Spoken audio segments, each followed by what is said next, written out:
윤석열 정부가 추진 중인 근로시간제 개편안을 두고 정치권과 노동계는 물론 일반 국민까지 술렁이고 있습니다.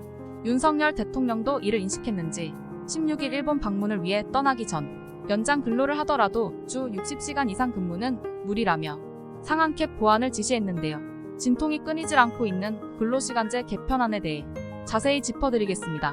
정부는 지난 6일 근로자의 근로시간 선택권 확대 및 유연화를 골자로 한 근로시간제 개편안을 발표했습니다. 내용은 연장 근로시간 확대와 근로시간 저축 계좌제, 선택 근로제 확대 등 3가지로 요약되는데요. 연장 근로시간 확대는 현행주 12시간 단위로 제한되던 연장 근로시간을 월, 분기, 반기, 연 단위 총량으로 관리하는 겁니다. 특정 기간에 집중적으로 일을 할 수 있도록 하자는 거죠. 이렇게 되면 연장 근로 제한 시간은 월 52시간, 분기 140시간, 반기 250시간, 연 440시간이 됩니다. 이와 함께 퇴근 후 다음 일하는 날까지 11시간 연속 휴식은 보장하기로 했는데요. 이 경우 법정 휴식 시간을 뺀 하루 근로시간 11.5시간에 주 6일 근무를 가정하면 69시간 근로가 가능해집니다. 근로일간 11시간 연속 휴식을 따르지 않을 경우에는 주 64시간이 상한입니다. 근로시간 저축 계좌제는 추가 근로시간을 모아놨다가 노동자가 원할 때 연차 휴가에 더해 장기 휴가로 쓸 수 있도록 하는 방안인데요. 기존 근로자 대표제를 제도화해 근로자의 권리와 의사가 반영될 수 있도록 하겠다는 계획입니다. 정부는 징검다리 단체 휴가와 10일 이상 장기 휴가가 활성화될 수 있을 거라고 설명하고 있습니다. 선택 근로제 확대는 근로자가 사용자에게 선택 근로제 적용 기간을 확대 요청할 수 있도록 하는 내용입니다. 선택 근로제는 근로기준법 52조에 규정된 내용인데요.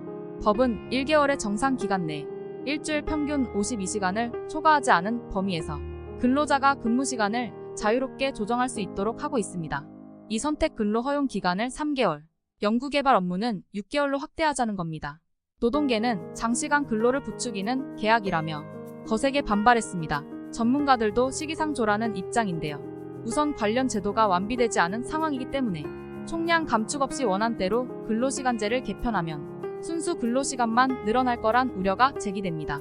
이미 한국인의 1년 평균 근로시간이 1915시간으로 OECD 평균 1716시간을 199시간이나 초과하는 상황이죠. 그리고 근로시간을 결정해야 할 근로자 대표를 누구로 할 것인지, 어떤 일을 하게 할 것인지 등이 아직 정해지지 않은 것도 문제입니다. 때문에 대표성 없는 근로자나 노동조합이 근로자 의견에 위배되는 근로시간제를 결정할 수 있다는 지적도 나오고 있습니다. 정부의 근로시간 저축 계좌제를 통한 근로자의 휴가 보장 제도가 현실과 동떨어졌다는 비판도 있습니다. 지난 2021년 문화체육관광부가 17개 시도의 상용 근로자 5인 이상 사업체 근로자 5,580명을 조사한 결과 연차 휴가 사용률은 76.1%에 불과했는데요. 초과 근로를 하면 보상휴가를 받을 수 있는 보상휴가제 이용률도 매우 낮은 것으로 조사되고 있습니다. MG노조협의체인 새로고침 노동자 협의회까지 나서 돼 있는 연차도 제대로 못 쓰는 판이라며 강하게 비판하고 있지요. 여론이 들끓자 정부는 근로시간 총량이 늘어나는 개념이 아니라면서 일이 많을 때 길게 일하고 적을 때는 휴식을 취하면서 생산성을 높이자는 취지라고 진화에 나섰습니다. 아울러 휴가보장제도 활성화를 위한 대국민 캠페인도 벌일 예정이라고 밝혔는데요. 그렇지만 국민 반응은 싸늘했습니다. 당장 국정 지지율 하락으로 여론이 드러났죠.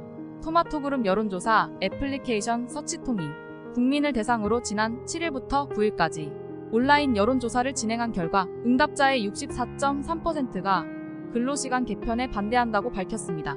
리얼미터가 근로시간제 개편안이 발표된 지난 6일부터 10일까지 유권자를 대상으로 진행한 설문조사에 따르면 윤 대통령의 국정 수행에 대한 긍정평가는 전주보다 4%포인트 하락한 38.9%로 집계됐습니다. 윤 대통령의 지지율이 30%대로 떨어진 건 지난 2월 이후 약 4주 만입니다.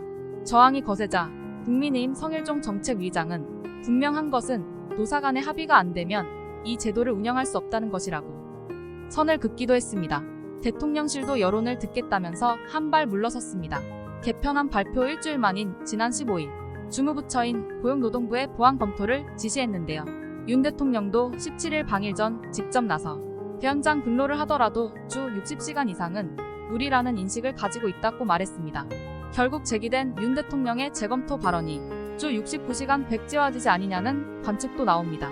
물론 개편안에 반대하는 목소리만 있던 건 아닙니다. 상황에 따라 업무시간 변동이 큰 일부 IT업계와 중소기업계는 현장 상황에 맞는 근로시간 활용이 가능해졌다고 반겼는데요. 그럼에도 대통령실이 재검토 지시를 내린 건 근로자의 건강권 보호를 우선해야 한다는 사회적 공감대가 주류를 잃었기 때문으로 보입니다. 이에 정부는 각계의 의견 수렴을 토대로 보완 방안을 강구할 계획이라고 밝혔지만 입법 예고 과정에서 비판이 거셀 경우 개편안이 전면 손질될 가능성도 배제할 수 없을 것 같네요. 토마토픽이었습니다.